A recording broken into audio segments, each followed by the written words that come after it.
So yeah, let me take you back to my beginning, and hopefully it won't be too boring. Um, but at the beginning of my time, I born and raised in Brooklyn, upstairs from my grandparents. We literally had no money. At some point, I was working at a job after college that I hated. Somebody I had known my whole life threw a book at me and said, when you finish reading this, come see me. That book happened to be ERISA, which is the tax law that covers pension plans. I read it, understood about 10% of it, memorized zero of it, and eventually went to see him, and he gave me a job. And my job was tedious and back office and all the things that you will learn by working with these processes. I learned by having to do them um, for a small salary.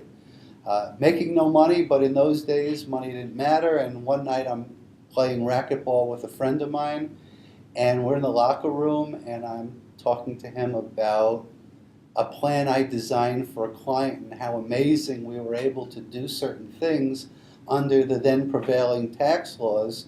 And he's like, wow, that's really amazing. And behind me was somebody that overheard the conversation. And if I was 26 years old, he was 66 years old. Turns out he was a CPA, hands me his card and says, give me a call tomorrow. Next day, I'm calling him in the office. My hands are shaking. I said, "Hey, we met at the health club last night." He says, "Yeah, would you come see me? I have a client that what you were talking about might apply to." So I go see him, and it turns out it's a concrete contractor out in Long Island, and we then design a plan for him that the accountant thought was amazing, that he had never considered before. The client needed it, the client loved it, and I can remember it like it was yesterday because you tend to remember a lot of firsts. So that was my first plan. I was shaking at the meeting. My speech was, interrupted. The client said, "Hey, it's okay, take a breath, take your time." But what they did get out of me was that whatever I was saying, I was telling the truth. So I was nervous and scared, but it was actuarial and I knew what I was talking about. At the end of the day, we did his plan. There were no 401k plans in those days, so it was a profit-sharing defined benefit overlay, which was the design of the day in those times. And I remember like it was yesterday. It was 1979, and I think I made $14,000 on that plan.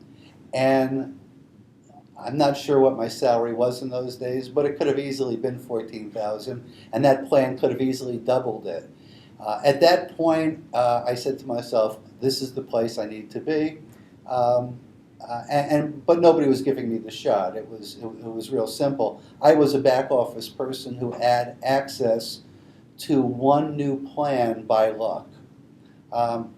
A couple of years later, the company I worked for had a Chicago office that was literally doing no business, and they couldn't understand why. And I was a back office technical person who could no longer sit behind a desk. And so they moved me out here to Chicago, and I started marketing to accountants and attorneys.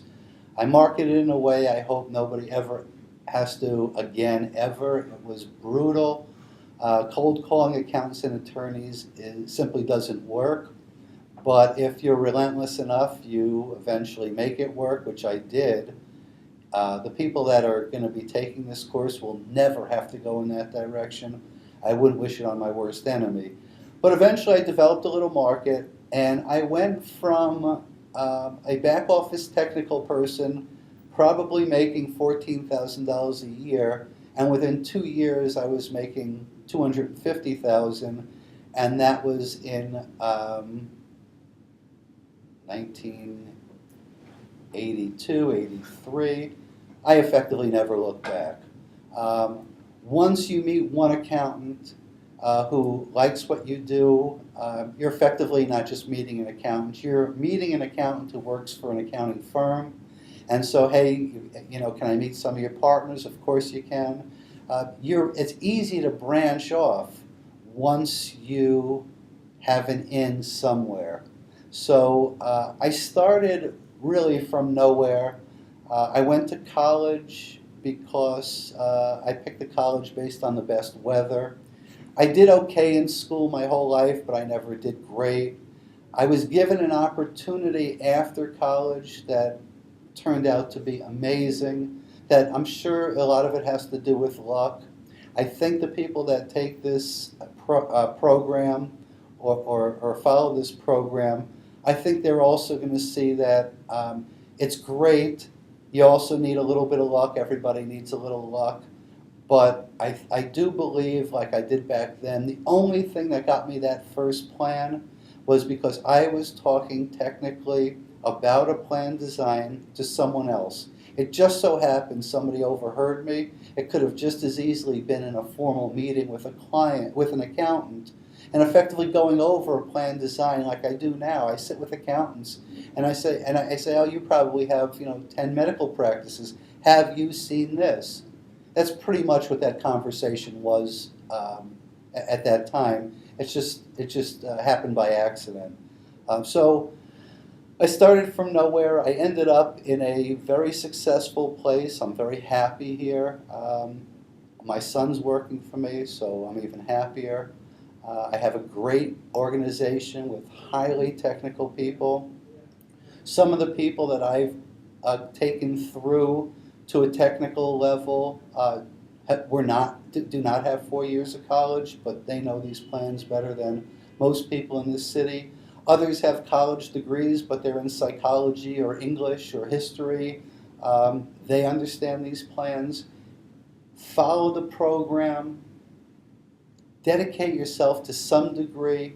Become an expert. Become technical, and you will do a ton of business. And I don't care if it applies to my business or any business. Knowledge rules.